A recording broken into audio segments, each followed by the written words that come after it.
Hola queridos hermanos, tengan ustedes muy buenas tardes a este tiempo de adoración, de alabanza a nuestro Señor. Hemos tenido un tiempo de poder caminar juntos, hemos tenido un tiempo de poder orado, alabado su nombre, ¿cierto? De poder escuchar su palabra y leerla por medio de los textos bíblicos y haber escuchado este tiempo, este espacio. Estamos continuando nuestra serie de sermones que hemos denominado, ¿cierto? Comunidad de la gracia, descubriendo la esencia de la fe cristiana por medio de la vida en comunidad.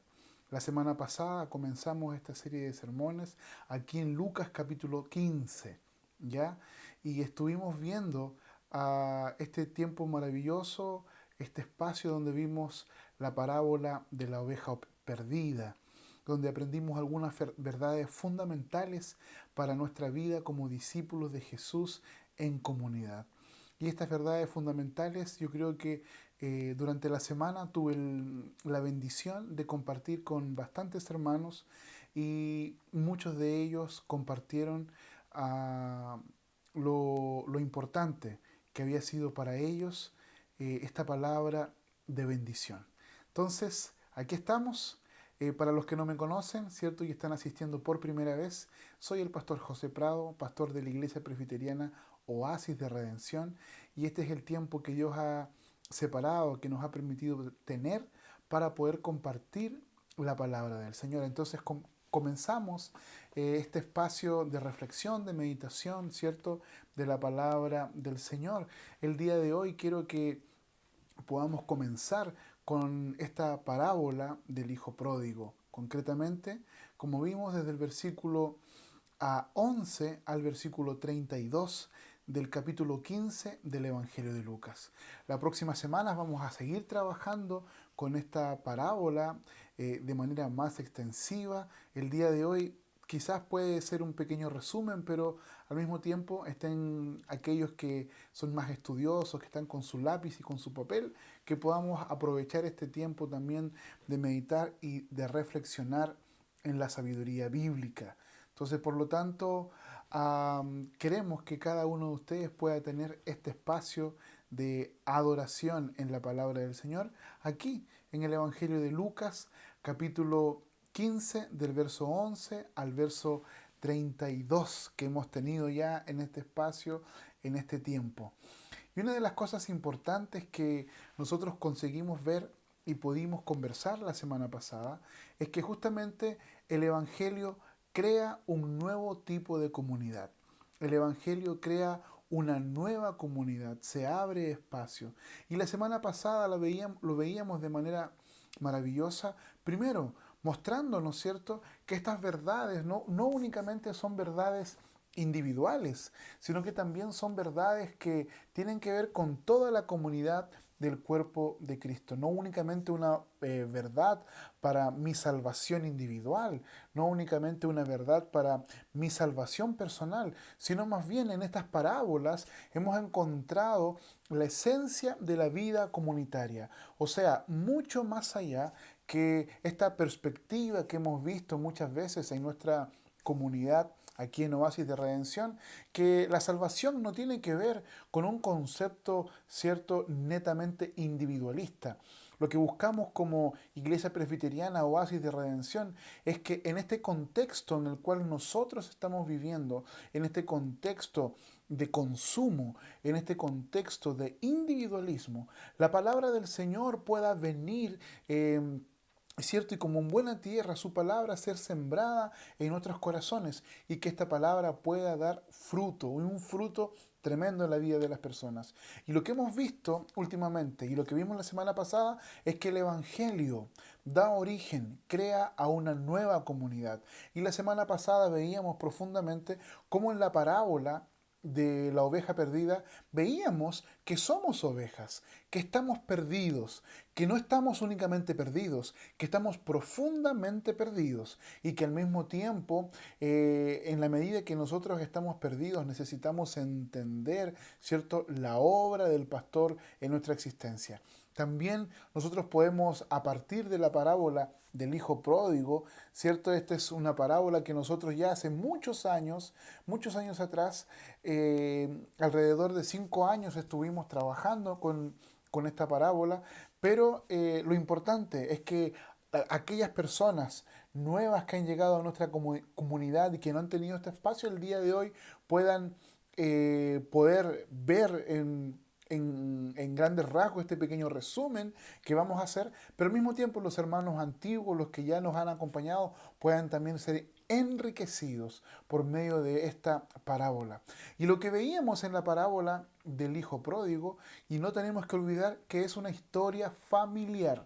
Así es, la parábola del hijo pródigo es una historia familiar. El gran problema es que muchas veces, sin darnos cuenta, nos podemos enfocar, ¿cierto?, en la parábola del hijo, observando, evaluando a cada uno de los personajes y nos olvidamos que se trata de una familia, que se trata justamente de que lo que está ocurriendo ocurre en el seno de una comunidad familiar, en el seno de una familia. Y esto es muy importante que nosotros podamos verlo. Y el día de hoy quiero que podamos caminar juntos en tres perspectivas que son importantes.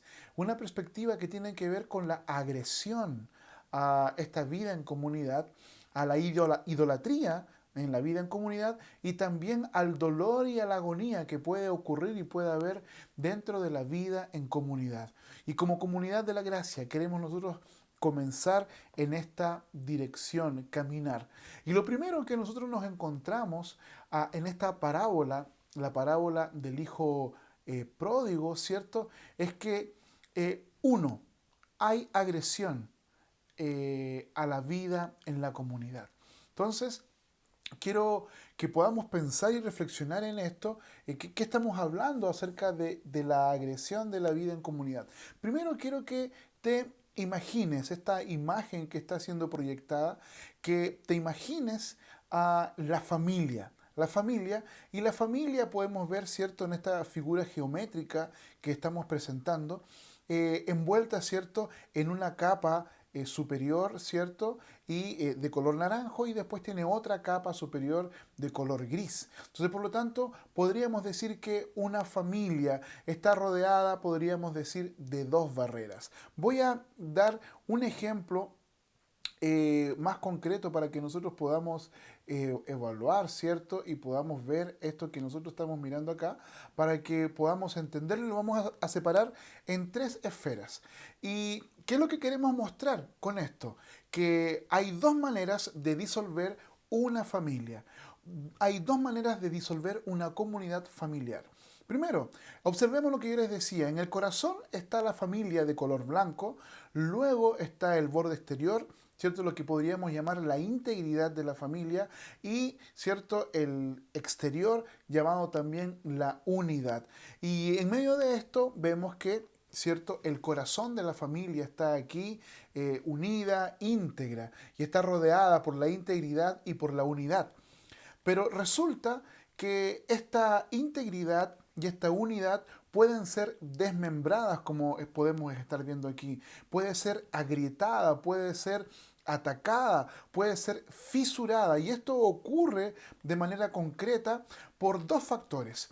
El primer factor que nosotros hemos denominado la agresión número uno a la vida en comunidad. La agresión número uno a la vida en comunidad. Y esta agresión es a partir de lo que el hijo menor, ¿cierto?, hace y lo que el hijo menor tiene, lo que le dice al padre ya al comienzo de esta parábola. ¿Y qué es lo que el hijo menor le anuncia? ¿Qué es lo que el hijo menor le dice a su padre? Dame mi parte, dame lo que me corresponde.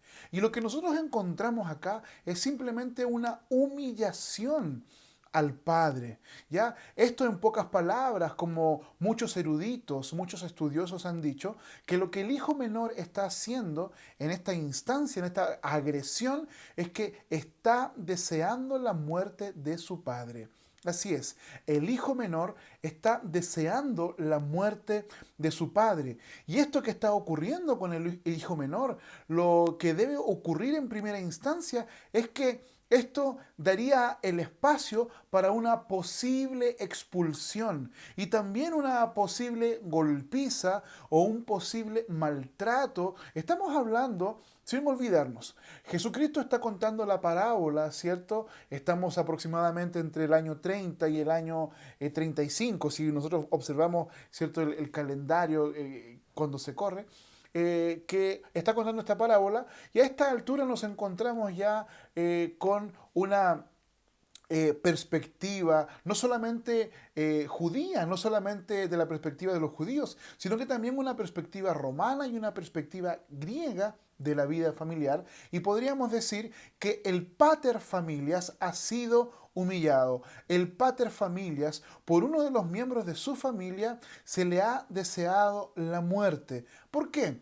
Porque nosotros tenemos que entender que lo que está ocurriendo aquí, cuando este hijo se presenta y está haciendo esta solicitud, lo que él hace en primer lugar es un golpe a la economía de la familia. Es un golpe a la economía familiar.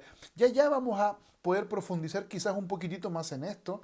¿Y qué significa esto en pocas palabras? Que lo que el hijo está, entre comillas, exigiendo, solo podría ser entregado o solo podría ser dividido después de la muerte del padre, no antes. Al mismo tiempo, este golpe no solamente es un golpe a la economía, es también un golpe a la unidad de la familia, porque el hijo está solicitando, ¿cierto?, estos recursos, está solicitando la parte de lo que entre comillas, como él dice, lo que le corresponde. Por favor, papá, divide esto en pocas palabras y ocurre de esta manera. Por lo tanto, la unidad de la familia se ve desmembrada. ¿Por qué? Porque el hijo, ¿cierto?, toma lo que entre comillas él piensa que le corresponde y se va lejos de casa y la unidad de esta comunidad familiar es rota, es quebrantada, ¿cierto? Es desfigurada. En segundo lugar, el segundo golpe o la segunda agresión, nosotros la tenemos ya no por el hijo menor, sino que la tenemos por el hijo mayor. Y el hijo mayor, ¿cierto? ¿Qué es lo que él dice? Que cuando el padre está realizando la fiesta, cuando el padre le ha entregado el anillo, ha cambiado los vestidos, le ha puesto un nuevo calzado a su hijo, ha mandado a matar un novillo, ¿cierto? Para poder dar una gran fiesta. El hijo dice que él no quiere entrar, que él no quiere entrar. ¿Y qué es lo que vemos acá? Este hijo mayor, se niega a ser parte de la alegría de la familia. Este hijo mayor se niega a ser parte de la alegría de la familia. Y por lo tanto, este es el momento de mayor alegría y triunfo del pater familias, como lo acabamos de decir. Es el momento más lindo, es el momento más glorioso. ¿Por qué? Porque el hijo que se había ido ha regresado. El hijo que entre comillas se pensaba que estaba muerto, está vivo. Y por lo tanto, en este momento de profunda alegría, ¿qué es lo que nosotros vemos? El hijo mayor se niega, no quiere entrar y no forma parte de esta familia. Esto es un golpe a la integridad de la familia. ¿Por qué? Porque está humillando al padre, ya está humillando al pater familias. ¿Dónde lo está humillando? Ahí, en esta fiesta familiar, lo está humillando en este espacio, lo está humillando en este lugar. ¿Por qué? Porque él está diciendo, esto es mío, esto me corresponde y yo soy dueño de esto, así que por lo tanto no tienes nada que decirme. Y el dueño de casa, que en pocas palabras, más que un dueño de casa, es el amo y señor de la familia, es humillado públicamente delante de todas las personas por su hijo mayor. Por lo tanto, la segunda agresión es realizada por el hijo mayor, ¿cierto? Y ya no solamente la unidad de la familia es rota, ahora también la integridad de la familia delante, ¿cierto?, de la sociedad es quebrantada también al mismo tiempo. Por lo tanto, aquí estamos viendo estas dos maneras de disolver a esta familia. Y nosotros vimos estas dos maneras por estos dos golpes, ¿cierto?, que recibió esta familia, que recibió este padre a partir del hijo menor, exigiendo, ¿cierto?, a que le fuera otorgado a la parte de los bienes de la herencia que le correspondía, porque recordemos, nosotros nos encontramos en una sociedad patriarcal que indudablemente son dos hermanos, pero a los dos hermanos, al hermano mayor, le corresponde una ración dupla, podríamos decir. Así es que en pocas palabras, se tendría que dividir en tres partes. 2/3 son del hijo mayor y 1/3 es del hijo menor. Entonces, por lo tanto, ¿qué es lo que ha ocurrido? El padre ha tenido que desmembrar, ¿cierto?, el bien familiar, la unidad y la integridad a partir de lo que el hijo menor está solicitando, pero a partir también de la humillación del hijo mayor. Entonces, por lo tanto, tenemos una familia, ¿cierto?, que está cubierta por la unidad, una familia que está cubierta por la integridad, ¿cierto?, viene a recibir este tipo de disolución, este tipo de golpe, este tipo de agresión. Porque recuerden, estamos hablando acerca de la agresión a la vida en comunidad. Entonces, por lo tanto, nos encontramos concretamente con estas dos agresiones, la agresión del hijo mayor y la agresión del hijo menor en esta perspectiva. No quiero profundizar porque las aplicaciones las quiero hacer ya un poquitito más adelante, pero yo quiero que ustedes puedan percibir y puedan ver cómo la vida comunitaria, cómo la vida en comunidad puede ser agredida, ¿cierto?, por esta característica del hijo menor que exige aquello que entre comillas le corresponde, ¿cierto?, cuando el padre tenga que morirse y por lo tanto ataca la unidad de la familia. Al mismo tiempo, la respuesta del hijo mayor hace exactamente lo mismo porque ataca no solamente a la unidad, sino que también a la integridad. Bien, en segundo lugar, quiero que podamos seguir caminando en esta dirección y entendamos que existe otro elemento fatal y es la idolatría dentro de la vida en comunidad. La idolatría dentro de la vida en comunidad.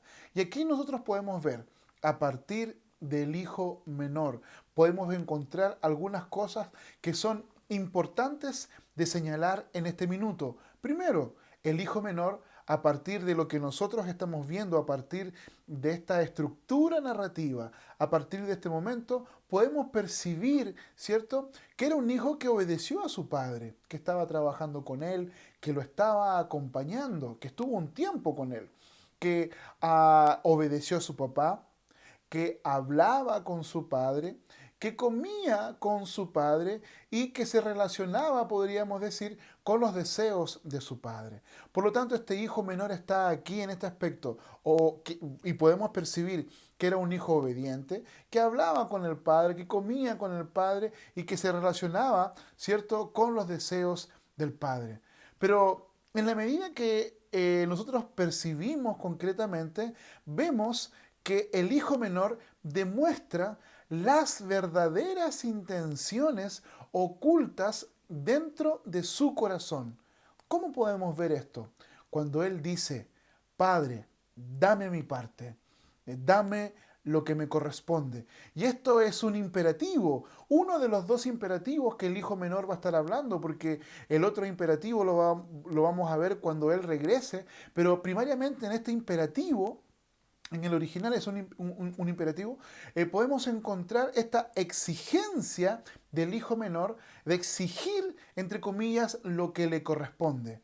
Pero nosotros, al observar este texto, al observar esta narrativa, nos damos cuenta que las verdaderas intenciones ocultas, ¿cierto?, en el corazón del hijo menor son reveladas cuando él dice, dame mi parte. Por lo tanto, podemos ver que el hijo menor obedeció al padre por interés. El hijo menor obedeció al padre porque quizás pensaba que en algún momento podía sacar alguna tajadita. El hijo menor habló con su padre, tuvo comunicación con él, pero lo hizo por dinero. Lo hizo porque él podía tener cierto dinero a favor en algún momento. Al mismo tiempo podemos ver que este hijo menor ha comido con su padre, ¿cierto? Pero lo ha hecho únicamente porque él tenía deseos ocultos profundos en su corazón. Y al mismo tiempo, este hijo menor se relaciona con los deseos de su padre únicamente porque él puede recibir algo a cambio, porque él puede recibir algo a cambio. ¿Por qué? Porque aquí nosotros nos damos cuenta de que la monotonía tiene el poder de acelerar algunas cosas. La monotonía tiene el poder de acelerar algunas cosas. ¿Cuántos de nosotros, cuántos de ustedes, en algún momento de su existencia, guiados por un estilo de vida monótono, ¿cierto? Cansados de lo que está ocurriendo, aflora verdaderamente, ¿cierto?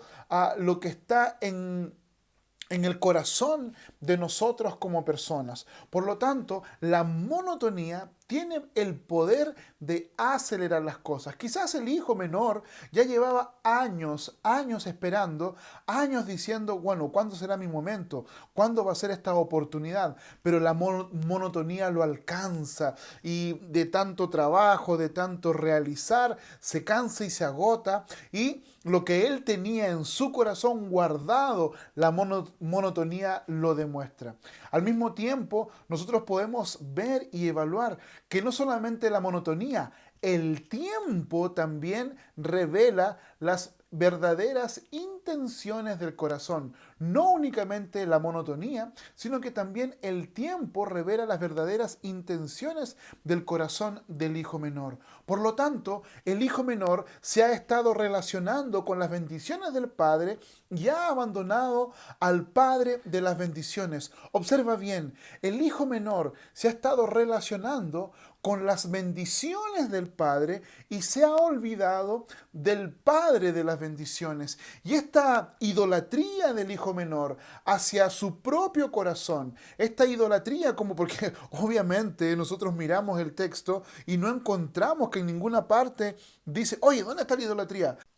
Bueno, la idolatría está escondida en lo más profundo del corazón del hijo menor. Lo vuelvo a decir, el hijo menor se ha estado relacionando con las bendiciones del Padre y ha abandonado al Padre de las bendiciones. Por lo tanto, esta perspectiva de vida, donde él únicamente ha estado buscando donde poder satisfacer sus propios deseos, donde poder satisfacer, entre comillas, sus propias necesidades y su propia voluntad, lo ha encontrado aquí. Y el tiempo, ¿cierto? Y la monotonía han revelado lo que su corazón estaba buscando.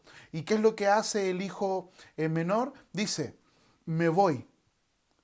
Y de manera autónoma, de manera independiente, él quiere mostrar, ¿cierto?, su propia autonomía. Me voy y voy a hacer lo que yo quiero. Entonces podemos encontrar en él, ¿cierto?, este deseo de hacer su propia voluntad. Dame mi parte, me voy. Dame mi parte, me voy a un lugar lejano, dame mi parte. Entonces, por lo tanto, nosotros tenemos que entender que el atentado en contra de una vida comunitaria, de una vida en comunidad, tiene que ver justamente con esto.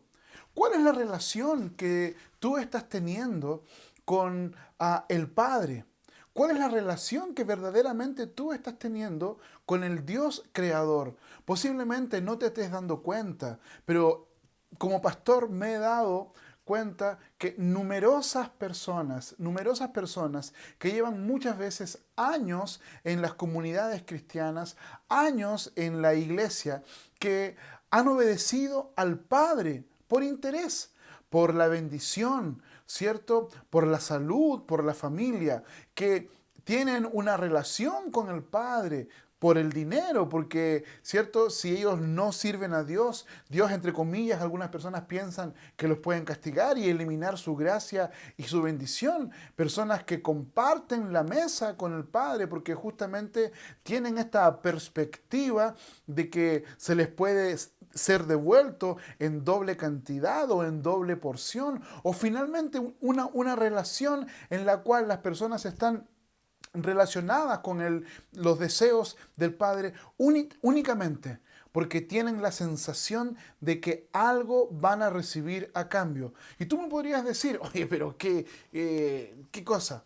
Bueno, es cuando tú colocas en primer lugar a tu familia antes que Dios.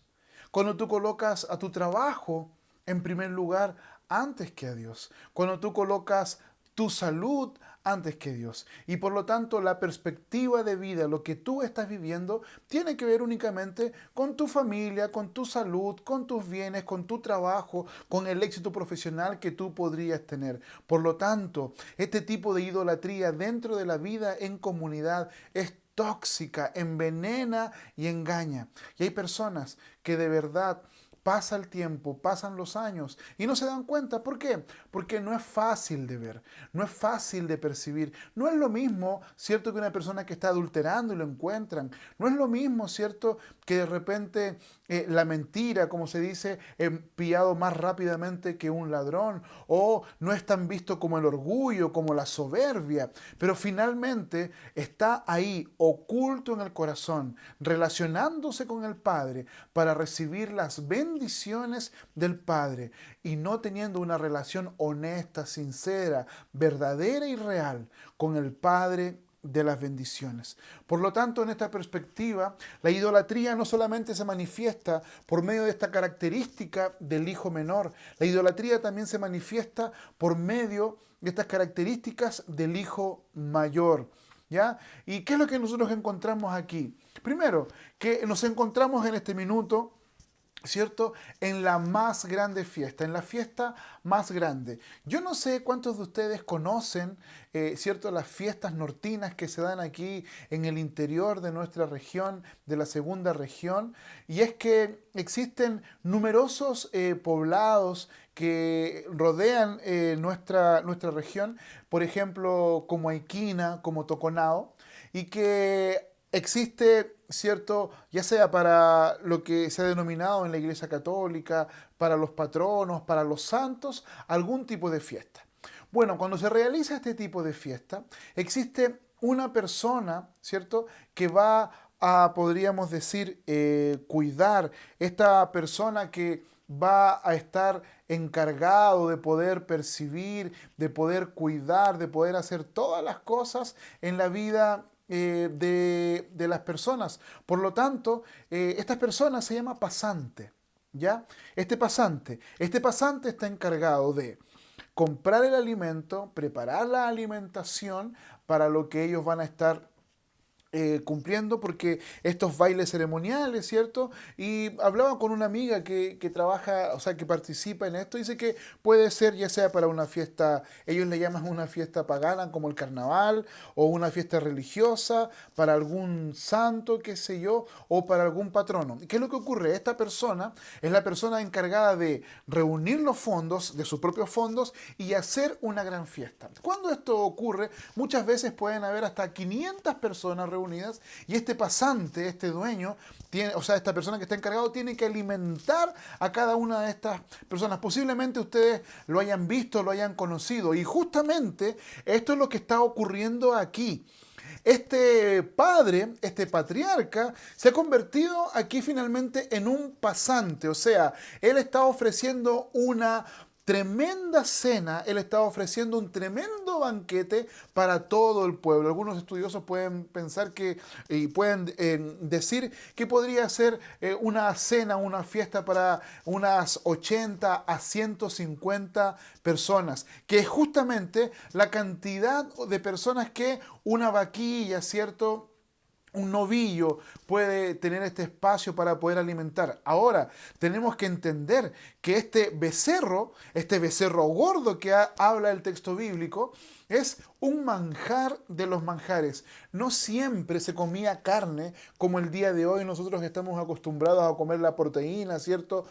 Muchas veces, casi todos los días. En aquella época, comer carne era un manjar de los manjares. Entonces, por lo tanto, era la fiesta de las fiestas. Este era el mejor día del Padre, que el Padre estaba celebrando, ¿cierto? Pero no podemos olvidar que en todo esto, este hijo mayor era dueño de todo. El hijo mayor era dueño de todo. Pero aquí también nos encontramos con este punto de idolatría.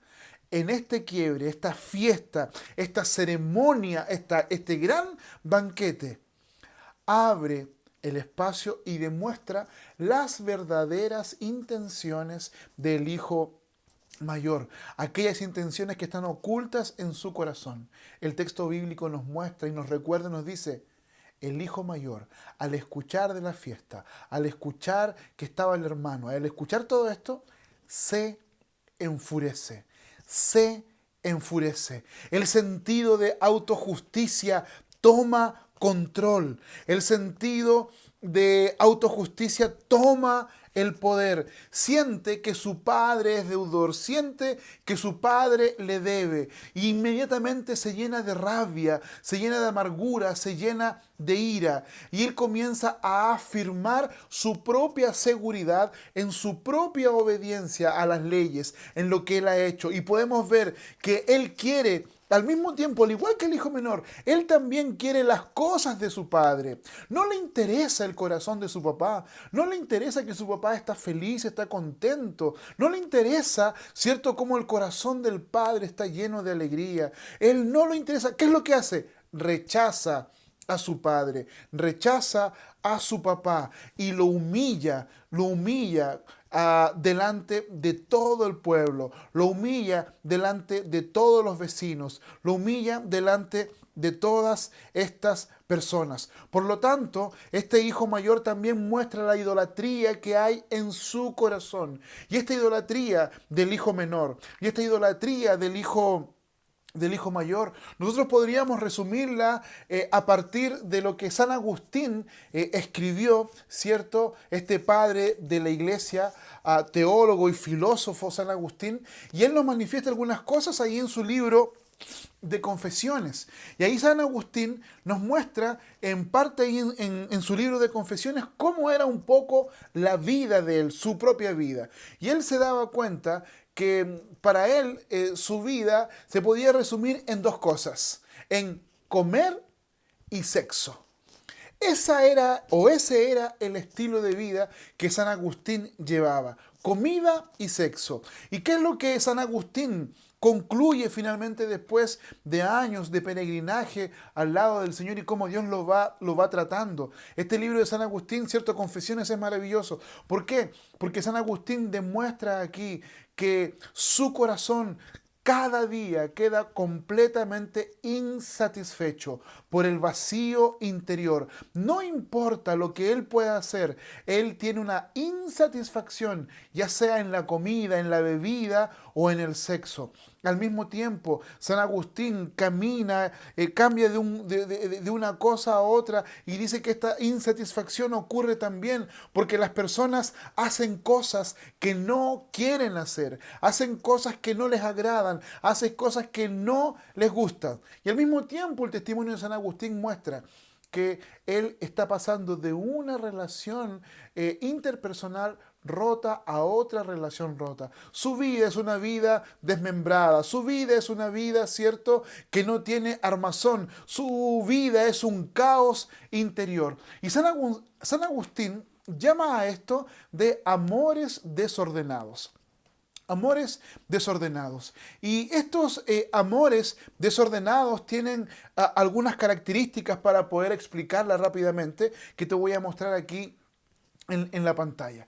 Primero, lo que San Agustín habla como amores desordenados dice lo siguiente: si tú, una de dos, te equivocas y colocas, por ejemplo, amar a las posesiones por sobre amar a las personas. O sea, tú eres una persona que tiene amistades, tú eres una persona que se relaciona con otros, pero en vez de amar profundamente a las personas, lo que tú haces en primer lugar es amar las posesiones, guiarte únicamente por esta, podríamos decir, estética, por esta superficialidad de la vida. Y por lo tanto, San Agustín dice, eso te matará, eso te dejará completamente vacío, eso te va a llenar de hambre, no te va a dar ningún tipo de satisfacción. Eso también, colocar las cosas, colocar, cierto, los bienes, las posesiones por sobre las personas, no solamente te va a matar de hambre, te va a dejar vacío, también te va a esclavizar emocionalmente. Y al mismo tiempo, cuando tú colocas las posesiones por sobre las personas, esto te va a dividir y esto va a matar también el espacio comunitario en el cual tú te encuentres. Entonces, por lo tanto, este concepto de idolatría que nos muestra San Agustín, con este concepto de amor desordenado, se muestra en que cuando tú pones amor hacia las posesiones por encima de las personas, vas a estar completamente vacío, esclavizado emocionalmente y dividir a la comunidad. Ahora, Agustín no solamente para en esto y dice que el amor desordenado no solamente tiene que ver con esto, tiene también que ver con la prioridad en la cual tú cuando amas a las personas y tú dices, ya voy a amar a las personas con todo mi corazón, voy a amar a las personas en esta perspectiva y lo que tú haces concretamente es amar a las personas por sobre Dios. Eso también dice San Agustín, que es un amor desordenado. Pones tu familia, pones tus deseos, pones todo este tipo de cosas, el trabajo, todo lo que tenga que ver con las personas por sobre Dios, eso también es un amor desordenado y por lo tanto, si tú amas a las personas, si tú amas las relaciones interpersonales mucho más que Dios, te matará de hambre, de inanición, estarás completamente vacío, vas a estar esclavizado emocionalmente, vas a dividir y vas a minar el espacio comunitario donde tú te encuentres. Por lo tanto, lo que vemos nosotros aquí en esta perspectiva son algunos elementos que son importantes. Primero, y que San Agustín nos recuerda en esta perspectiva. Número uno, si Dios no existe, dice San Agustín, entonces no existen valores absolutos y lo que es verdadero y lo que es absoluto es lo impersonal, son las cosas impersonales. Lo repito, si Dios no existe, lo impersonal es lo que manda, lo impersonal es lo que controla. Pero si Dios existe, y este Dios que existe no es un Dios únicamente, podríamos decir, unitario o unipersonal, el amor no es parte de la esencia, ¿cierto?, de este Dios. ¿Por qué? Porque el amor únicamente puede darse en el espacio de la comunidad, en el espacio comunitario. Sí, puede que ame a este Dios, pero amor como consecuencia natural después de haber creado sus criaturas, porque las podría amar, amó su creación.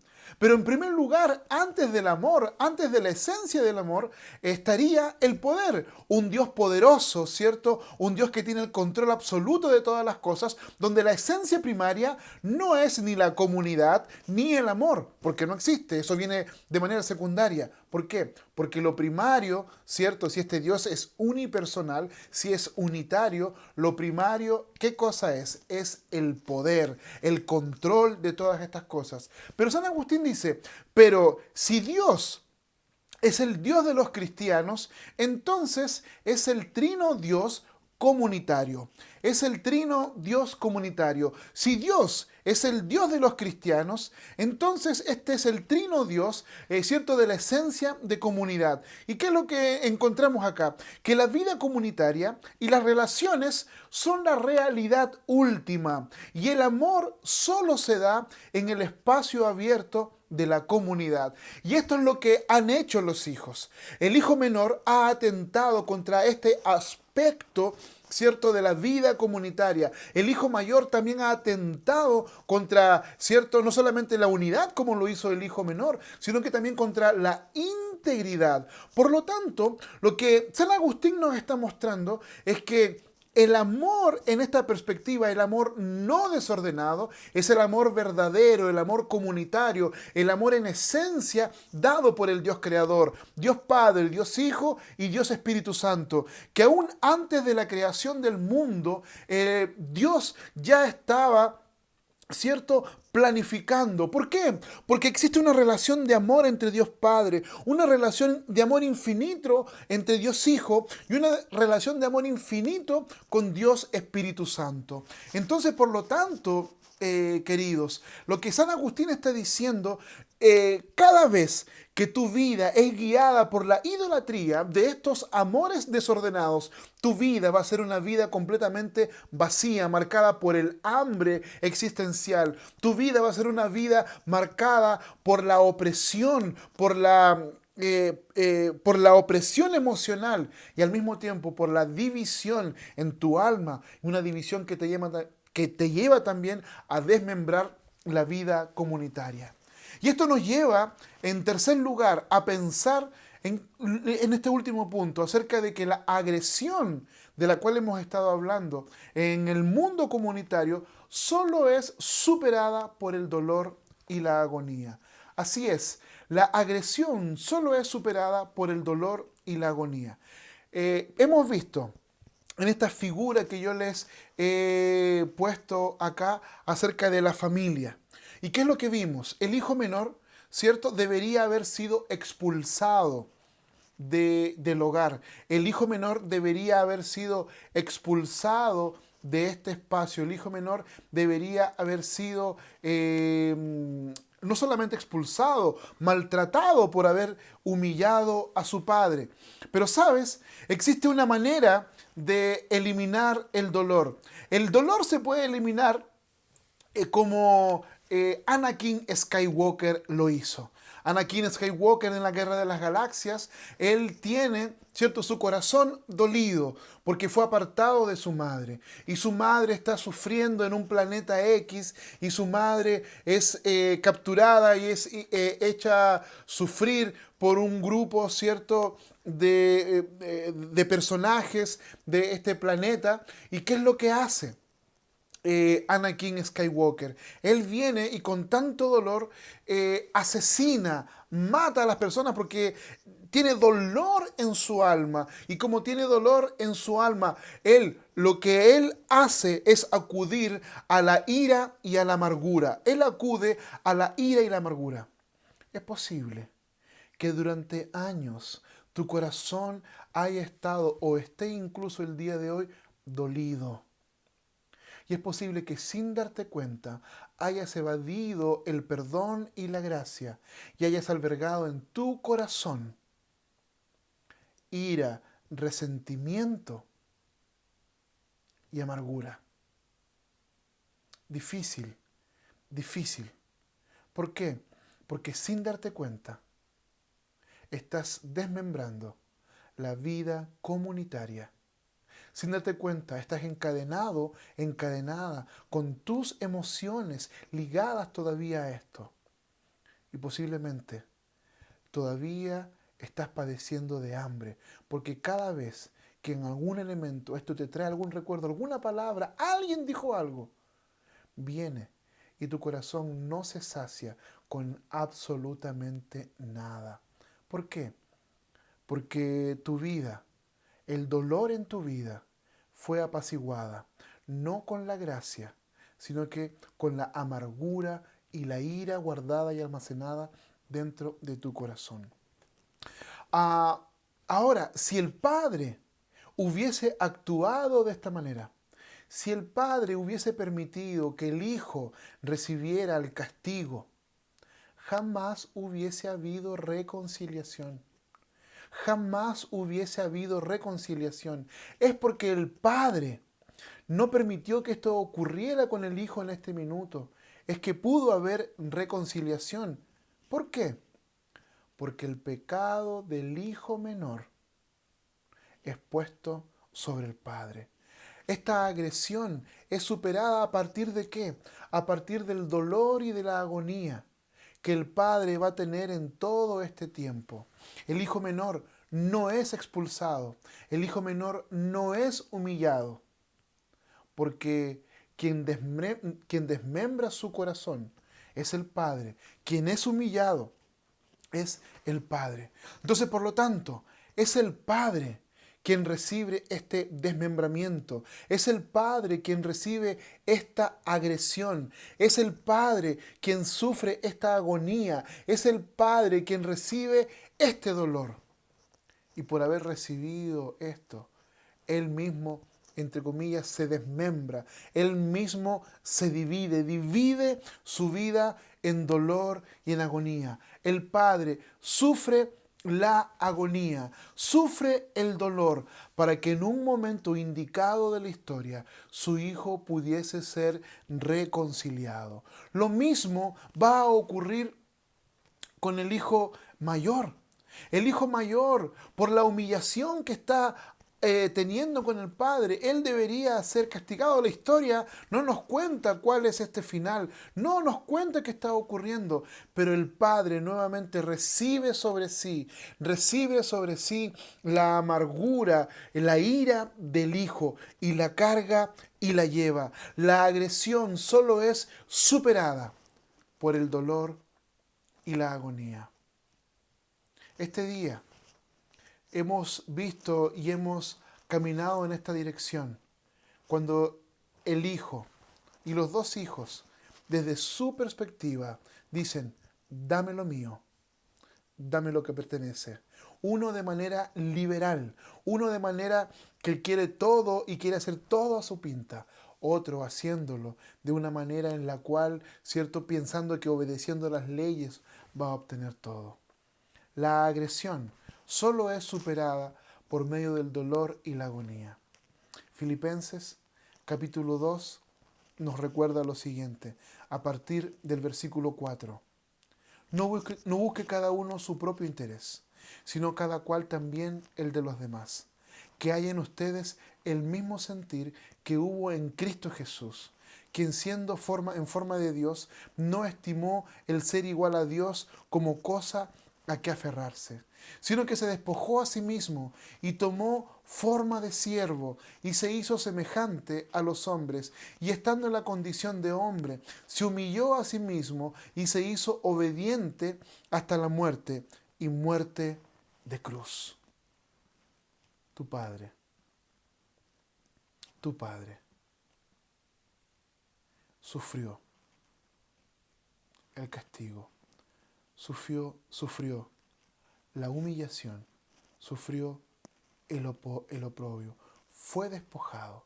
Jesucristo, el Dios encarnado, fue despojado, se hizo semejante a hombres y en esa condición se humilló y asimismo se hizo obediente hasta muerte y muerte de cruz, para que tú te pudieras reconciliar con el Padre, para que tú pudieras tener la oportunidad de reconciliarte con el Padre.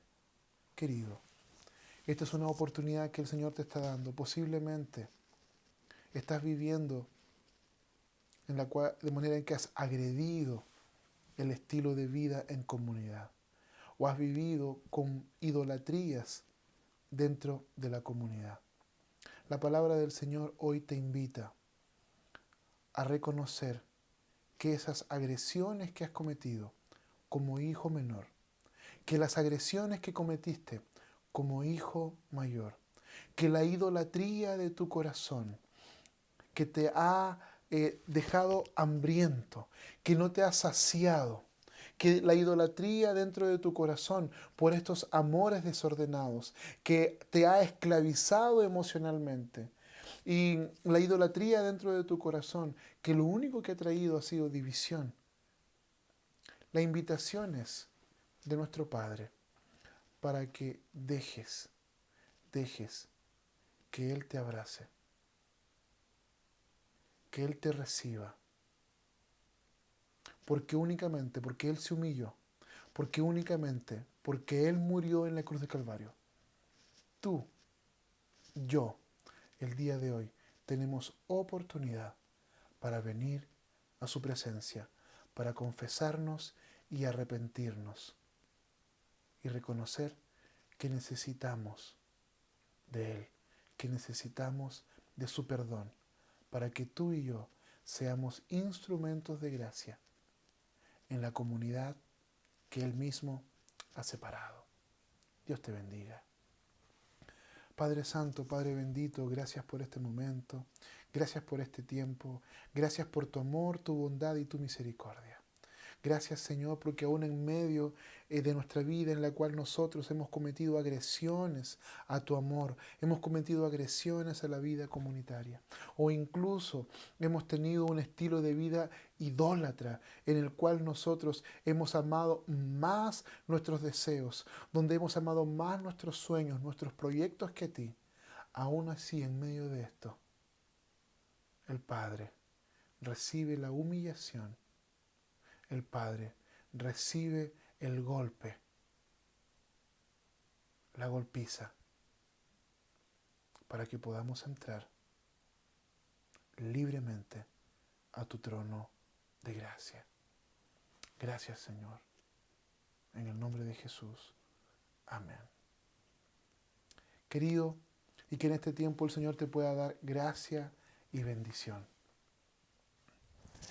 Y que la gracia de nuestro Señor Jesús, el amor de Dios Padre Todopoderoso, la consolación de su Espíritu Santo esté con ustedes y con todo el pueblo de Dios sobre la faz de la tierra. Dios te bendiga. Que el Señor pueda guiar tu vida. Tenga una buena semana.